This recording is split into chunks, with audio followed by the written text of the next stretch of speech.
Everybody, welcome to Season 2 of the BG Waterfowl Podcast. As always, I'm your host, Zach Hopper, and thank y'all for tuning in.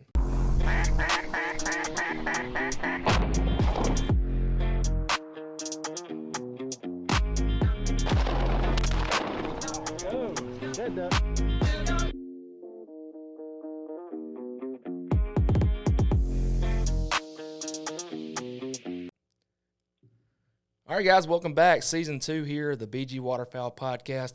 Got a good one coming up today. Thank y'all again for tuning in. It means a lot to us. But I've got Cameron with Fowler Hide Supply on with me today, and I'm going to give him the opportunity to, give us the whole backstory and what's going on over there in Texas, and I'm going to let him take it away right now. Hey, what's going on, guys? Like Zach said, my name is Cameron Peters. I am the owner of Fowler Hide Supply. We're out here in Lubbock, Texas.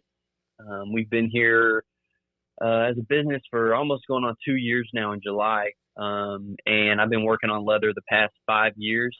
Right out of college, I went to school down in East Texas. I moved up to West Texas to come coach and teach high school football right out of college. And moving up to West Texas, I'd never been here before, so it's a lot different scenery. If you're not familiar with Texas, East Texas got a bunch of trees and water, and then West Texas is pretty flat, and there's a lot of dirt. So that kind of changed up our whole aspect of hunting and how we were going to make it happen. But it did bring the opportunity to learn how to tool and work on leather, which has kind of brought us to where we are now. So one of my students actually taught me how to tool belts, and I transitioned that into making duck totes and turkey totes. I made some for my brother and my friend Eric over at Yeti, and he kind of showed a lot of people, and after that it just kind of blew up, and now we're here. Now we're making leather, and we got a shop, and I just went full time the other day actually, so we're rolling, and we're making it happen. Man, that's awesome. Congratulations on that. That's I know that's an awesome step, but it's probably got to be a scary step as well It is, trust me. The whole the insurance thing is, I think, it's the scariest part. I was like, well, I hope I don't get sick or get hurt or do anything, but no, it's a real exciting step. It's going to be definitely a move forward for my family, and then just kind of what we're passionate about, which is hunting. So it's going to give us a lot of good opportunities there. Man, that's awesome to hear. So you said you started out with a tool belt. That's what you started making? Well, yeah, we started actually tooling belts. So not a tool belt, but it was like a Western belt where you do all the tooling in it, where you can do like basket weaving or stamps and all that types of stuff. Gotcha. And you said that was a student? Like you're a high school teacher, coach? Yeah, I was a high school teacher. Yeah, I was. And then I had a student come in, like every day he had a different belt on. I was like, man, those are some pretty cool belts. Where do you get those? He's like, well, I actually make them. I was like, and he would always come in early to school. So I was like, well, tomorrow bring a piece of leather and teach me how during tutoring. So he came in and taught me, and I was like, oh yeah, I'm gonna pick up on this. And I wasn't the best at tooling, so I soon got out of tooling and kind of went to more hunting gear, so you really don't have to tool it. Right. But that's kind of where we're at now. Man, that's cool.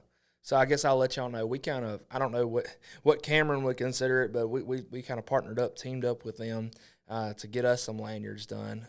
They sent us a couple, to look at before this duck season. And, man, we had seen the pictures and the videos because they do an incredible job on Instagram, on Reels and stuff. But the quality of these lanyards, man, is you can tell each one is handmade by itself. Like, it's not being mass produced. Like, it is 100% like I would say custom done, 1-to-1. Mm-hmm. So. Yeah, and I would definitely, you kind of hit the hammer on the nail. It's definitely a partnership now, and I think it's going to be one from here on out. But like you said, they're all custom made. Each lanyard is cut out. It's hand stitched. It's people are pretty surprised when we tell them that everything's hand stitched. We don't use a sewing machine on the lanyards, and each one takes about an hour to stitch. So we have 4 people who stitch, and it's kind of like a family business now. So we got my brother, his wife, my mom, and then we hired on 2 more people. One of the guys is Nathan, and the other is Zach, and most of them stitch. And I'm sorry to them, but in 10 years they're probably going to have arthritis or something. I'll be having to take them to a hand masseuse or something to get that fixed. But it's all handmade. And that's awesome. We're actually live here on the camera. Well, I wouldn't say live, but we're recording this for YouTube, and I just held one of them up. We've got like maybe 5 that I'm seeing out of our first order that we took to NWTF. And dude, I mean, I can't tell you how many people came into our booth. Hey, can I check those lanyards out? Hey, can I try one of those lanyards on? And man, it was awesome to hear the feedback on them. And I mean, not saying that I'm surprised, but I mean, to be a duck call booth, people coming in for the duck call lanyards, I was like, heck yeah, man, tear it up. And so, Heck yeah, what brings them in. It's cool. I put y'all's the logo. I don't know if they could see it on the camera. Y'all's logo on the bottom. Adam wanted me to do that. I was like, yeah, I could try it out, and it worked. I was like, man, that's pretty sweet. Yeah, so I was actually holding up one of the black ones, but I got the light tan one here, and you can maybe tell where the logo is done down there at the very bottom. But I mean, everybody was very complimentary and wanting to try them on, and we mixed and matched a couple styles. But I mean, we were sold out of one color the very first day. And heck yeah, that's awesome. Yeah, and my favorite is the all black, the Johnny Cash look, I guess maybe you want to call it. But I love that, man. I'm definitely picking me up one before next season because heck yeah, the paracord lanyard. Yeah, the paracord lanyard just as they say, cool shit ain't cheap and cheap shit ain't cool. So that's definitely my favorite one, and I'm gonna definitely pick that up because I mean we were explaining to people like it's a baseball glove. I mean if you break it down to the simplicity, I mean it's a baseball glove, and it actually takes time like a baseball glove to break it in. Like it's gonna be stiff around your neck for a couple hunts or more, because it's actually genuine real leather. And I mean I think that's a huge selling point to people is American made, and everything on that lanyard is in America, done in America. Like it's 100%. I think it being done in Texas, I don't know, something about y'all down there. Everybody's a big old family down in Texas. So we told people from Texas about it, and they were like, oh yeah, give me one. Yeah.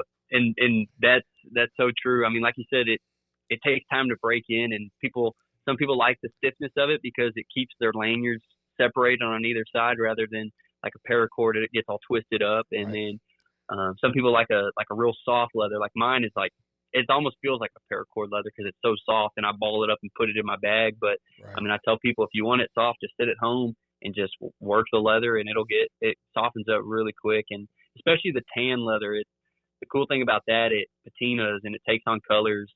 So like if you get blood or water or mud on it, it's going to kind of take on some characteristics and kind of change colors on you, which is cool. But I run a black one, and I call that the Johnny Cash too. I think it's the slickest one out of them. I definitely agree with you. So kind of backstepping here.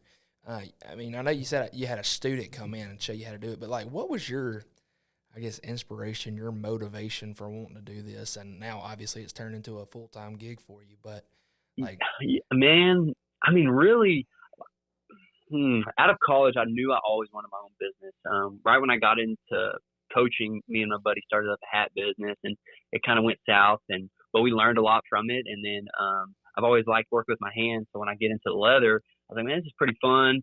I can relate it to what I'm doing in life, and I can put it in, and I can transition it into like hunting. So I was like, man, this is going to be cool. And then I started selling. I was like, well, shoot, here's my business right here. And it kind of just fell in my lap, and it gave me the time. So here in Lubbock, my parents, all my family's here. Well, my mom and dad are. My brother is here, and my dad has dementia, so he stays at home. So this gave me a kind of opportunity to work out of their garage and kind of be with him. And he comes to the shop with us all the time. So it just gives I guess that'd be my inspiration, just to be around him more and more. And when we were growing up, he was always working with us on building stuff or working on stuff. And I guess that's where I kind of got the know-how of working with my hands. So I guess that would be it right there. Man, that's awesome. And there's I guess when you talk to people and about career choices and decisions, I know this ain't necessarily waterfowl related at this moment, but I mean, you got to weigh in. Everybody's like, oh, well, this job makes more money. It's just a little bit more inconvenient. It's just like, how much does that weigh into being with your family or being with your kids? It's like that even though it doesn't have a dollar amount attached, like you don't get those back. Exactly. And if you don't mind, I'll tell a quick little story of something of Yep. mine that kind of happened like that. So right out of college, I'm a fairly young guy myself. I'm 24, and so I graduated December 2020, and I just decided, I was like, you know what? I didn't fail a single class in college. Like, I got through it. C's get degrees, as everybody knows, but I made it Yeah. happen. And I was like, I'm going to take this entire waterfowl season to just duck hunt, and then I'm going into the real world after that, and it's going to suck and whatever else they say about it. But this is what I'm going to do for myself. And I was fortunate enough, I got to stay with my granddad for that whole waterfowl season. I want to say I hunted like 50 days that whole year.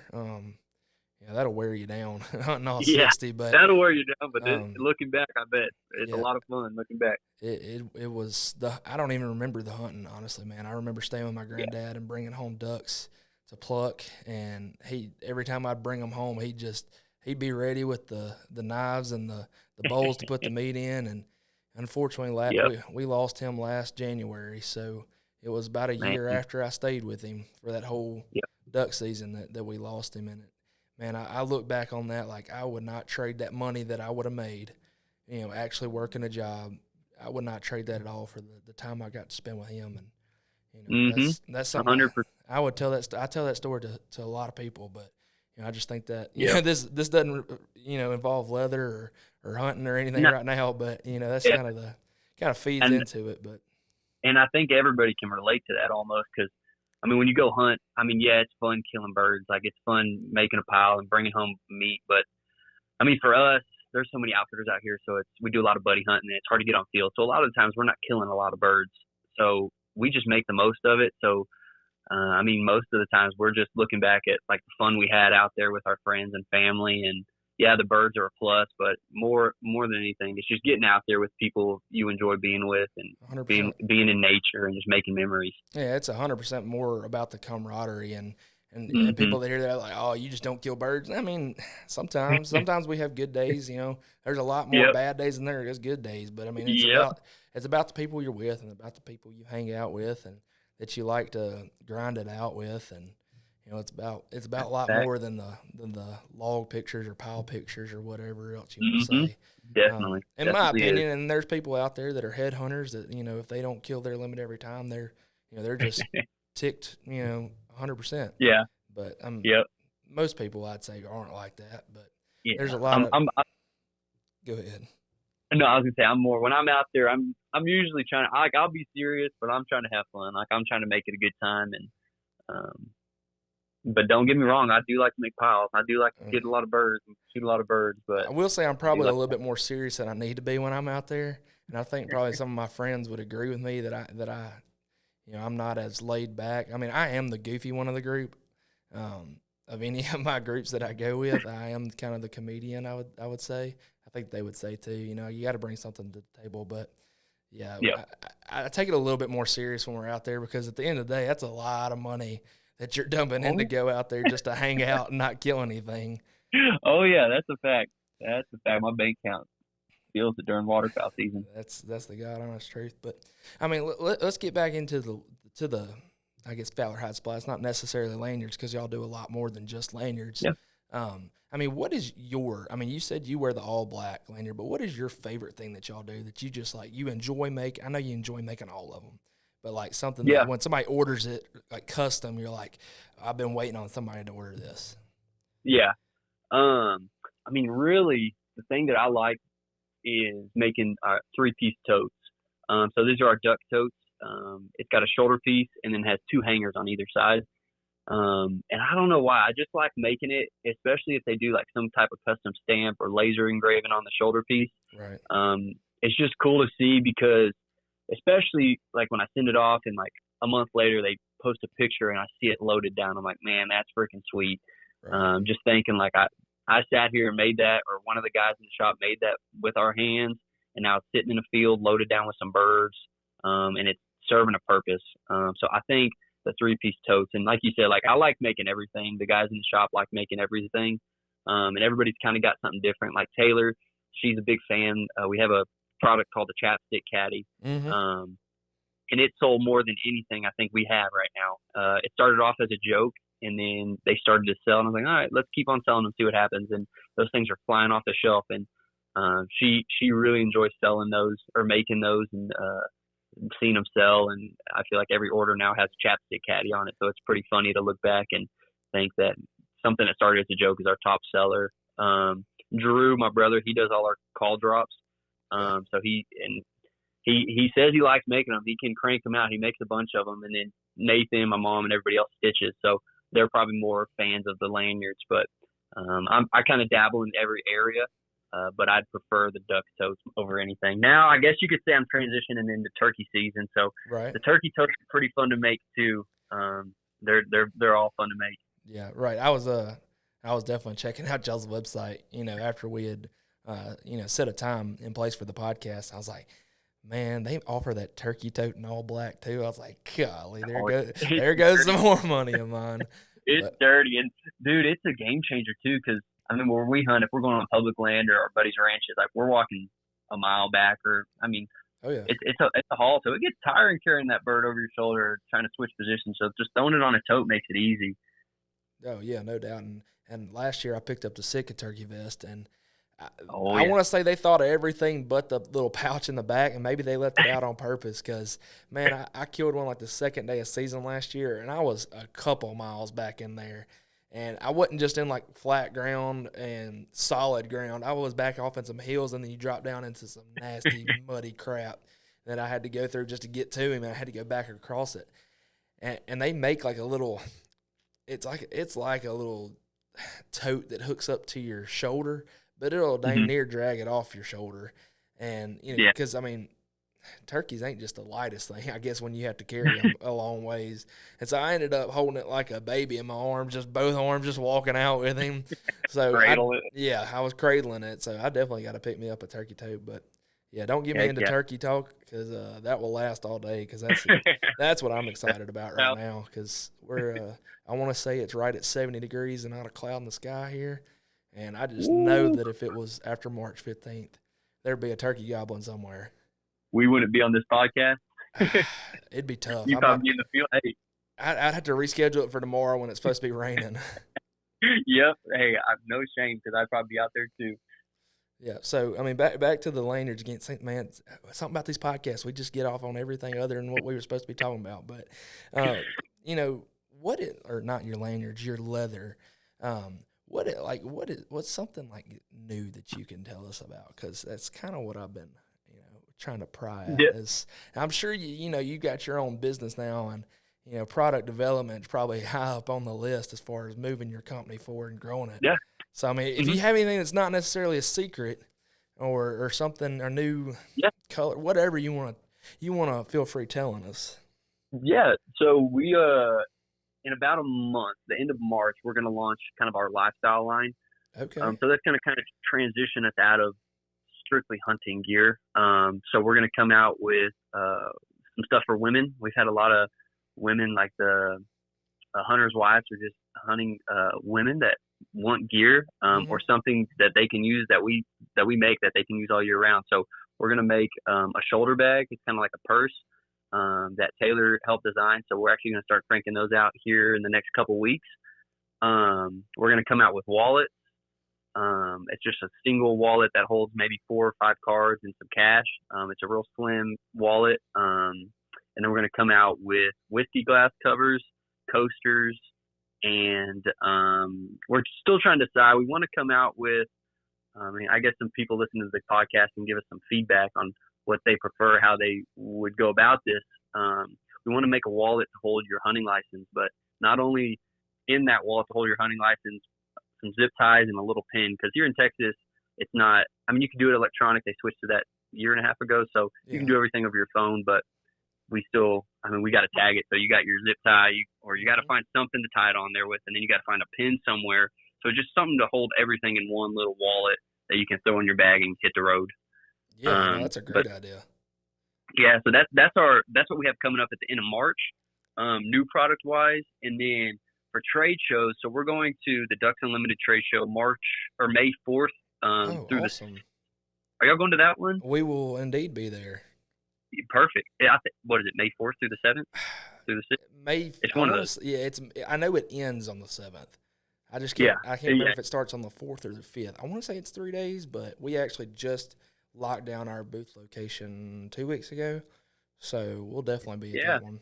And that's if y'all haven't been to that one, that is an awesome trade show to go to. It's huge. It's at the Texas Motor Speedway, and it's a fun time. And there's a bunch of companies there, so it's cool just to meet people. But we're at each trade show we try to launch a new color. So we're gonna launch a new color lanyard. I won't say that color yet. Later on, I'll kind of give some hints about it. Okay. And then we're going to do some more call drop colors. So we're going to offer a couple more. And then at Squad Fest in July, we're going to offer another color lanyard and some more call drops. So at trade shows is kind of where we launch like new colors and stuff. So people, if you're there, if you come, you kind of get first dibs on the colors. And Right. we're not too sure if we're going to sell them on the website. So it's kind of, you got to get it while you're there.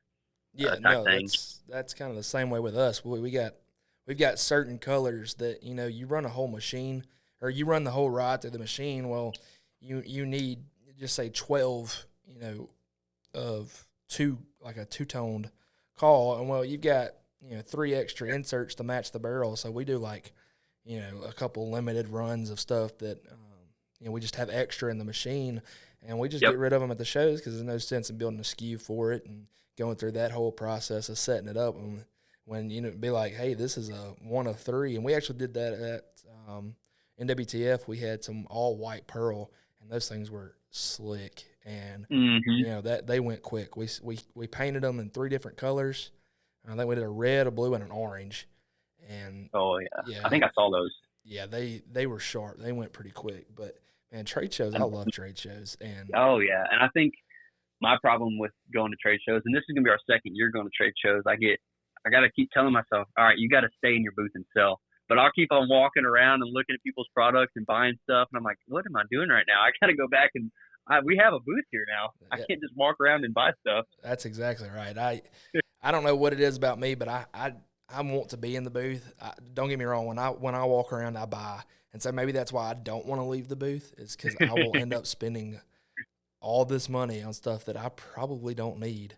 When we go to these things, but it is awesome, man. It's awesome going to these things and getting your name out there and shaking hands and kissing babies and all that good stuff. And I mean, that's how you build, lifetime relationships with other people in the industry, and then you build lifetime customers through this thing. And I mean, I can't tell you, like at NWTF, I can't tell you how many people came up to our booth. It's like, hey, you remember me from the Delta Waterfowl Expo? And I was like, I actually do. And they give us feedback on what they bought, and that they're really looking forward to whatever it is. And that's just really cool. And so it's cool. It's cool to see. Like last year when we were at Squad Fest, we had people come up and they've been telling us they've been following us for the past year when we were in the garage and working with nothing in the shop. And it's just cool to interact with people that message you on Instagram, that use your products and do give you feedback if it's good or bad, because I mean, you need both of them. So it's cool to run into customers like that and get to know them and get their story and kind of where they hunt and and just build that relationship. Oh yeah, you never run out of people to talk to at those things. I mean, that's a fact. I mean, you got people that'll stand at your booth and talk for hours. I mean, that's awesome. Yeah. I mean, sometimes you're like, all right, let's move over to the side so people can actually come in and look. But tell us about all their hunting trips. And I mean, man, and you never know. Like, you might have just made somebody's day. I mean, I'm nobody. When it comes to this industry, like nobody knows my name. But you taking the time to talk to somebody and they go home, oh man, I talked to that guy from BG Calls for like an hour. You go to these things and everybody's usually so genuine and nice and willing to talk and wanting to talk, and that's I guess really what I enjoy about them. But man, I wish we actually could get to that Squad Fest this year. Are y'all going to Delta instead? Yeah, we're going to Delta instead, and we've had that booked since last year because we have a pretty good relationship with Delta Waterfowl, and that one was just kind of the no-brainer because it's in Little Rock. That's like 2.5 hours from here, and that's a good one. That's a really good one. I think in the next couple of years we're going to split up and go. One group of guys is going to go to Squad Fest and the other is going to go to Delta, just so we can kind of hit both of them, because I've heard Delta's a really good time and it's pretty big. Yeah, I mean, last year was the first year, and it was. I mean, we did awesome, and honestly, we had a small booth, we had a 10x10 booth, and we were on kind of tucked into a corner. It felt like, but I mean, Yeah. we still did really, really well at that show, and like we were talking about, we met a lot of people and shook a lot of hands, and that transitioned into actually, I guess, gaining some following, maybe whatever you want to call it, some fans. I don't know if that's the right word for it. I don't think it is, but stuff like that. And Yeah. but yeah, Heck yeah, that's awesome. yeah, I really wish we could go at that Squaw Fest because they seem like they have a real good time. Yeah, they do, and they're each year it's looking like it's getting bigger and bigger, and they're getting more people there and more business, and they got it going on. They're a team that kind of knows what they're doing and what direction they want to make it go in. So they got it going on for sure. Yeah, they've built that into almost like an empire. It seems out of silhouettes. I mean, everybody. I mean, don't get me wrong. There's a ton of silhouette companies out there, but I mean, I think it's kind of like a Coke. The word Coke, like you call a Dr. Pepper or a Sprite, you call it a Coke. It's kind of like that because you see a bag of silhouettes and, hey, go grab those dive bombs right there. Because it's easier than saying silhouette. You go, hey, go grab those dive bombs right there. And so some big owl silhouettes or something. You just call every silhouette dive bomb. Yeah, I mean, and I mean, don't get me wrong. There's a ton of great decoy companies out there, but I guess what they've done, I mean, they're coming out with tons of new stuff. I mean, way past the decoy market, and it's pretty cool watching them. They definitely are hitting the whole waterfowl market now, and even outside the waterfowl market. So they're doing it right. Definitely, they're doing something right, and they're killing it. Yeah, I agree. They got dog stuff and everyday stuff, and their T-shirt game is probably one of the best in the business. I think they have a new T-shirt every month that they take from somebody sending in a picture, and I'm like, that's really cool. Like, some of the ideas they come up with is really neat. But yeah, it's smart. They got some smart guys over there. They're doing it right. Their marketing team is amazing. Yeah, I think I could take a few notes from them. But anyways, so you say you moved from East Texas. Where in East Texas were you? Yeah, so I went to school down at East Texas Baptist, so it's in Marshall, Texas.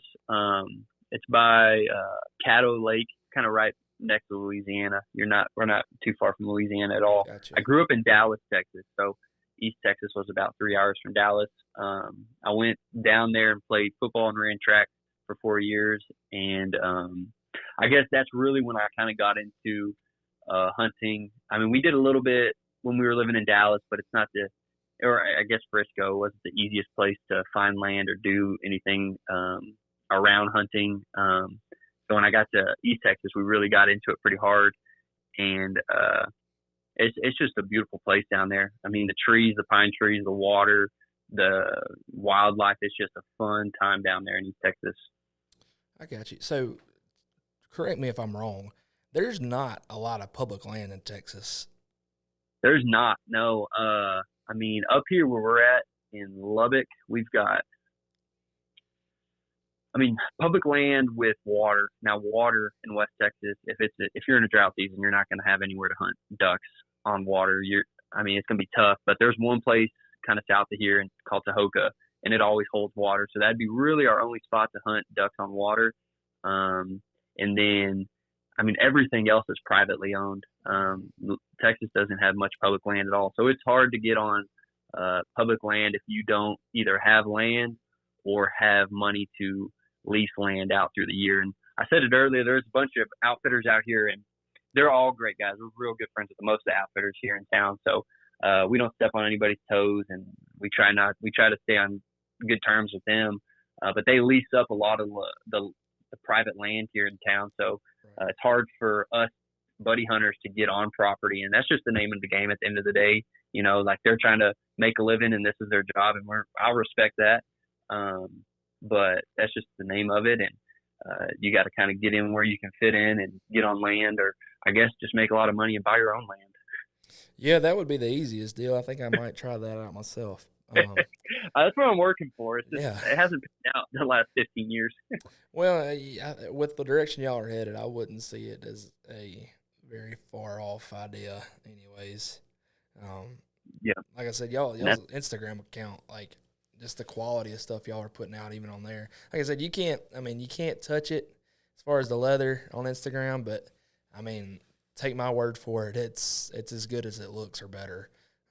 Well, heck yeah, I appreciate it. And you can't smell it through Instagram either. So that's probably my No, favorite part.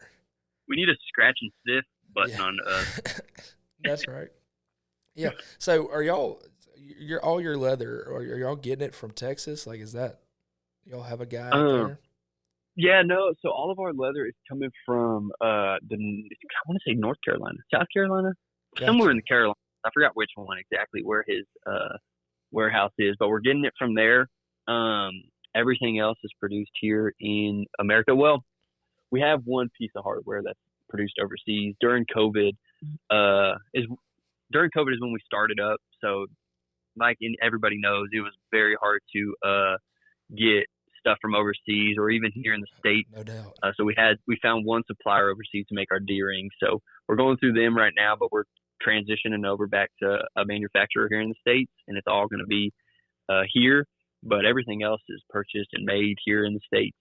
Gotcha. Yeah, I mean, some of that stuff you just can't avoid, like O-rings for us, like the bands that go on like the polycarbonate calls. Like, I mean, that's just nobody really even does that over here. I mean, they do, but not in the quantity or the volume. Exactly. And if you do, you're going to pay an arm and a leg for it. And I mean, I think it's all right buying a D-ring overseas. No one's going to really complain about that. No, I mean, it's not like you're sitting there melting metal and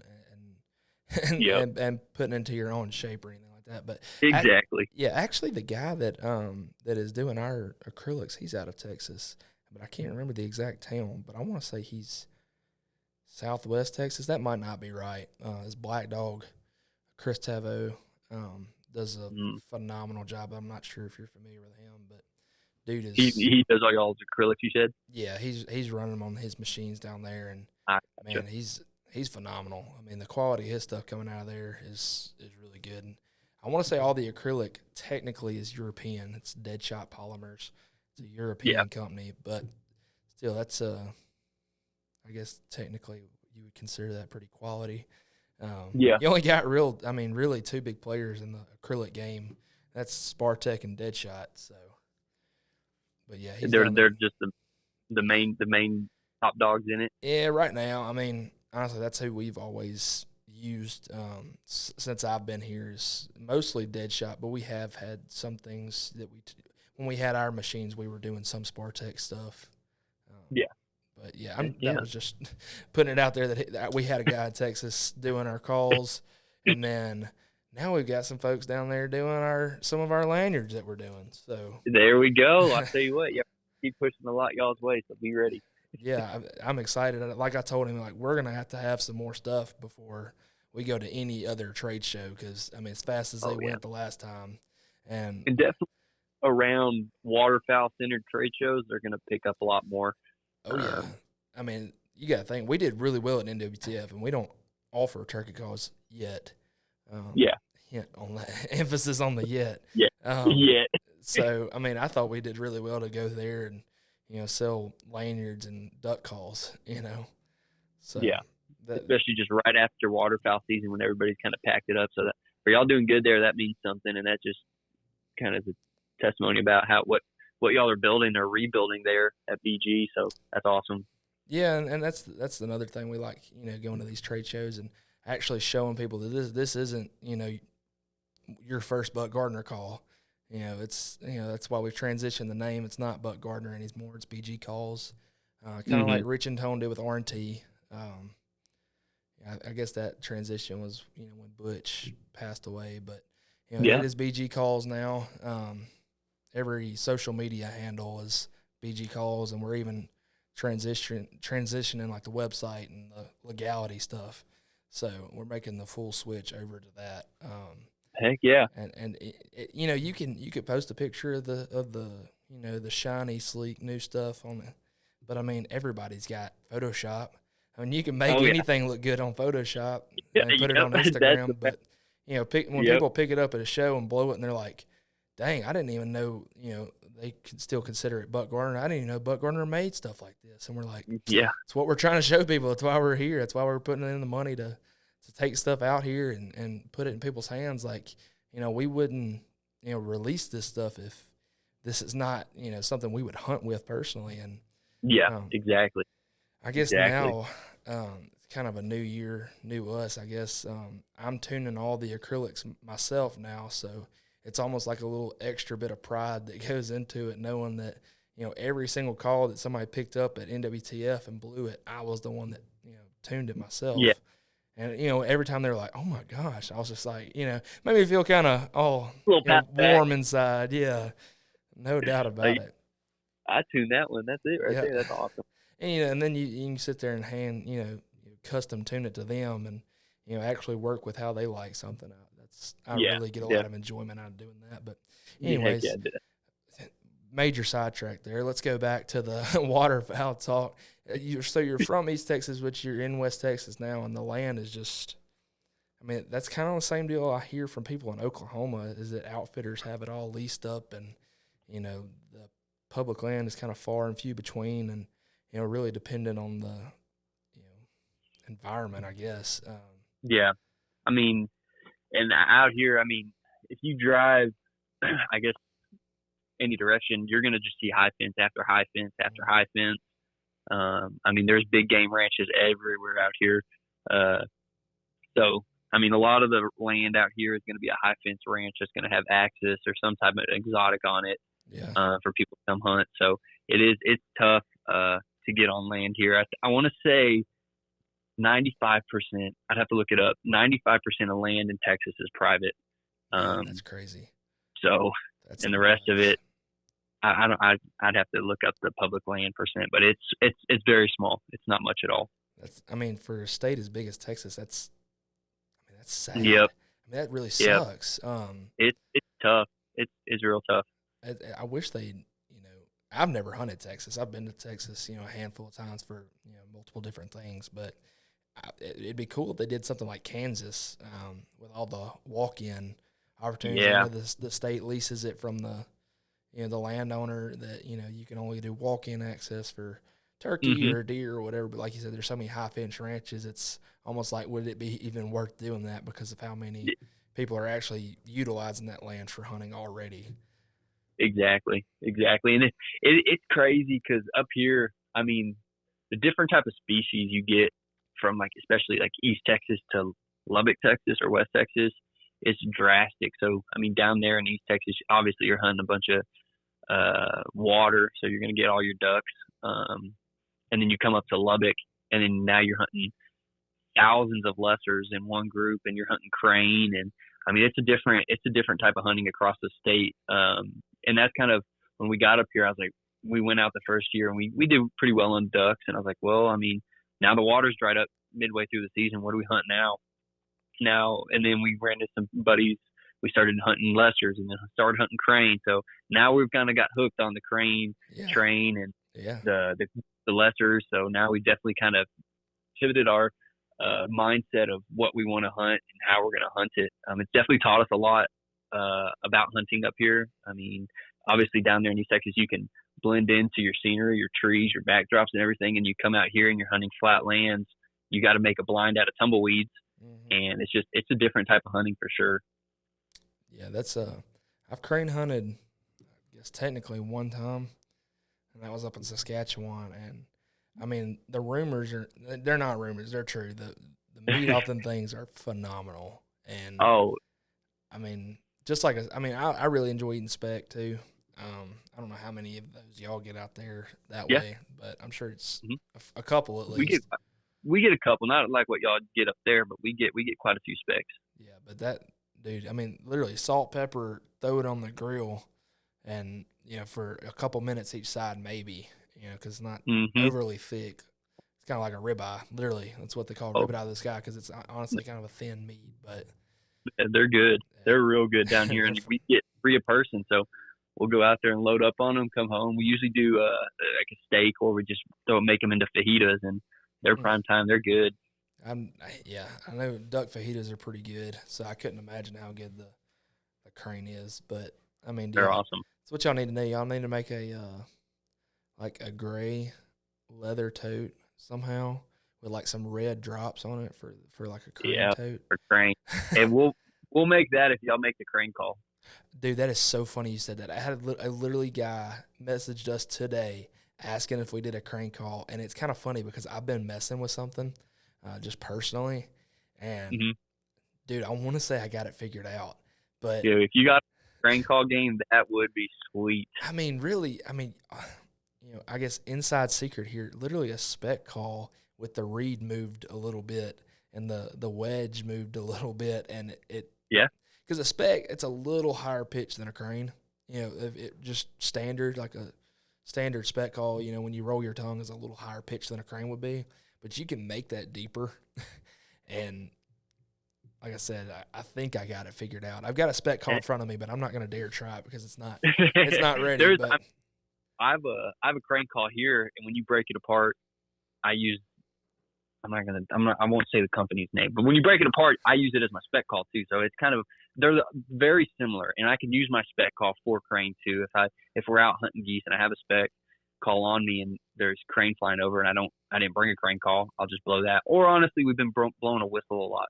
A whistle will do just the job because it'll bring your juvies in, and birds will follow juvies. Yeah, but I mean, dude, kind of like I would say goose hunting in the last 5 years, crane hunting in the last couple years. I mean, it's like everybody, like outfitters that didn't used to offer it are now offering it. No, yeah, it's blown up. It's definitely blown. And 100%, I want to. It's because of social media, and I mean, social media is great, and it's definitely doing a lot of big things. And I think that's kind of why you get that push to different hunting, or just people getting into hunting in general, or hunting different species. Yeah, they just see it. Yeah, I mean, it's kind of like turkey hunting. I mean, after COVID, it was just like folks that couldn't care less about a turkey. They're out there with turkey hunting house. Just like, golly, like, yeah, it's great. All that money for licenses and tags going back into the, hopefully some, turkey projects or duck, wetland projects, whatever you want to call it. But at the same time, it's like, oh, you're on my public land. But when you pull up and see 50 trucks lined up, you're like, oh man, this is gonna be a fun day. Yeah, that's I mean, it's great for the sport. I think if people are doing it the right way, I think it's great for the sport. But at the same time, it's like, dadgummit. Yep. So, yeah, that is really funny you asked about the crane call because I've already been thinking about colors and I'm for the call, and we're gonna keep an eye out then if you guys come out with one. I think we're gonna have to. I don't think it's gonna be any skin off our nose if we do. Yeah. We'll throw the gray and red lanyard out for it. We can pair them up. Yeah, we can. Yeah, there's some co-brand in there, I'm sure. Oh yeah. But I'm thinking like maybe a full gray call with a red band, or maybe a gray barrel black insert with a red band. I don't know. And what's crazy is I don't know how to say this. The combination that's actually going to be one of our Ducks Unlimited new color releases. So I think we already might be onto something. Okay. Is that gray leather? So. Okay. Well, enough said about that. Y'all heard that. So. There you go. If y'all come to Ducks Unlimited, we were going to try to keep it in, but I guess I'll just say it now. Gray is going to be our new color launch. So if you're listening, come to Ducks Unlimited, pick one up before they're out. Man, that'd be. I was team black before you said that. And they're sweet. Might have to wait and look at the gray before I do anything like that, because that gray would be sweet. Gray with some black drops. Man, you got me fired up over here talking about it. But they're sweet. Yeah, that's awesome, man. I can't wait to actually meet you guys in person down there. That'll be here before we know it. I mean, it's going to be coming up tomorrow. Quick. I mean, yep, it'll be here quick. And we were writing on the board the other day, kind of planning everything out, and we're like, oh crap, we should probably get going on our trade show stuff because it's obviously you got to make everything by hand. It takes a bit, so we got going pretty quick. Yeah, I mean, we literally spent weeks preparing for NWTF, and the people watching on YouTube, they'll be able to see kind of like this is our show setup that I'm doing the podcast behind, and some of our new colors that we're coming out with, and I got the Fowler lanyards behind me and some apparel and hats and whatever else. But I mean, we literally built. I would say Adam, our general manager, owner here, he did most of it, and he did an incredible job because it looks awesome. And we had some metal signs cut out, but as far as tuning all these calls, I mean, I tuned hundreds of calls before we went to the show, and had to order apparel like way in advance, and it was. I thought it was a great show. Yeah. Oh yeah. And y'all's booth was awesome. That was a sweet setup. Yeah, we got the TV that'll be running, which I've got to work on that video because I don't know, maybe it was just how many people were in there and the service and Wi-Fi was just terrible, but our video was lagging pretty bad. But yeah, hopefully, we still got some. I would say hopefully we're out of it by then, but I'm gonna have to do the same thing for the Ducks Expo, I guess, because they're saying it's. You said it, and I've heard some other people say it that it's another real big one. It's big. That you better bring everything. Yep. So we will. Yep. And that's what we've learned at Squad Fest. Was the first time we brought a bunch of product with us, and we ran out like the first day, and I was like, I thought we brought enough. So I guess it's better to bring more and not sell it than not bring enough. We brought a ridiculous amount of stuff to NWTF, like more stuff than we would have ever sold if we were the first booth you walked into, honestly. But, I mean, our booth location wasn't great. We were towards the back, but, I mean, that show's so hard to get into. Like, they called me, and they're like, hey, we have this available. I'm like, yes. I was like, yes, put me down. I'm there. So, next year, we're, like, right smack dab in the middle. And good. I'm very excited about that because I can't wait to see. Hopefully, at that time, I'm predicting we have turkey calls by then because that's already in the works. Mm-hmm. For the people that are listening, we're doing turkey calls and they're doing gray lanyards. So there you go. There's your secrets for the day. Y'all got the inside scoop. Yeah, that's the inside scoop here. But man, we're coming up, I believe, on like 45 minutes to an hour. So we're gonna go ahead and I guess shut this one down. But before we do that, go ahead and tell everybody that's listening where they can find the Fowler Hide Supply on social media, what the website handle is. Go ahead and give them all that. On Instagram and Facebook, all social media, TikTok, it's going to be Fowler Hide Supply. And then our website's just www.fowlerhidesupply.com. You guys just shoot us a message. If you guys want anything custom, we could probably make it happen for you. We can definitely work with you on any product. Just be ready. The next month, we're going to have a new lifestyle line launching. We're going to do a limited run of some custom products. So we won't have many of them. So it'd be first come, first serve on those. But yeah, we got a lot coming up in the future and very excited for everybody who's going to join us and get on the pursuit with us with this.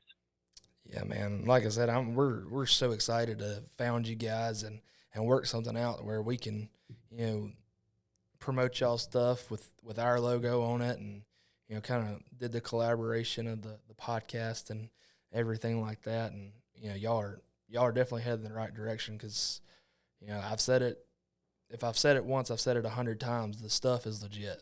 Like it is, as quality as you're going to get. And I think if you're listening, you've heard how genuine Cameron is. And I believe I doubt it, but if you were to have any issues, it would be swiftly taken care of. And, just from, working with them a very short time, like the little time it takes to get an answer back and, how vigilant they were on actually getting us stuff. Like they're legit, and I definitely recommend it. And like you said, it's Fowler Hide Supply on all social media, and then the website's the same, www.fowlersupply.com. So, yes, sir. Cameron, we really appreciate you coming on, and I sure had a good time. I hope everybody that's listening had a good time. And man, I can't wait to see you down there at the Ducks Expo. Can't wait to see the booth set up and the new leather colors and everything else that y'all don't have going on.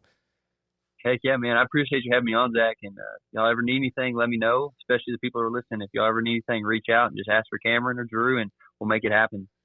All right, man. We'll see y'all next time. All right. Have a good one.